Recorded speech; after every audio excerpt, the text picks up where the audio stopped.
Tamil YouTube உலகம் சமீபத்திய வருடங்களில் வளர்ந்து வரும் ஒரு தனி சினிமா பிராந்தியமாகவே மாறிவிட்டது.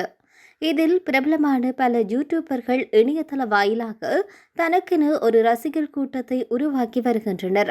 அந்த வகையில் சமீப காலமாக விவாதங்களை உருவாக்கும் பெயராக உருவெடுத்திருக்கின்ற யூடியூபர் இஃப்ரான். இவருடைய விமர்சனங்கள், பேச்சு மற்றும் காணொளிகள் இவை அனைத்தும் தொடர்ந்து சமூக வலைதளங்களில் விவாதங்களை உருவாக்கியுள்ளது. இந்த நிலையில் சமீபத்தில் நடைபெற்ற ஒரு நேர்காணலில் கலந்து கொண்ட வலைபேச்சு அந்தரன் தன்னை சுற்றி நடந்த பல விடயங்களை பகிர்ந்ததோடு இப்ரான் குறித்து திடீர் கருத்துக்களை கூறியிருக்கின்றார். இவருடைய இந்த உரை தற்போது இணையத்தில் பெரும் சர்ச்சையையும் பரபரப்பையும் ஏற்படுத்தி வருகிறது. அதில் அந்தணன் கூறியதாவது, இப்ரான் என்ன செய்தாலும் ஒரு கூட்டம் அவரை சரியாதான் செய்கின்றார் என்று சொல்லி சப்போர்ட் பண்ணுவாங்க. இந்த நிலைமை அவரை தப்பான முடிவுகளுக்கு தள்ளி கொண்டு போகிறது என கூறினார்.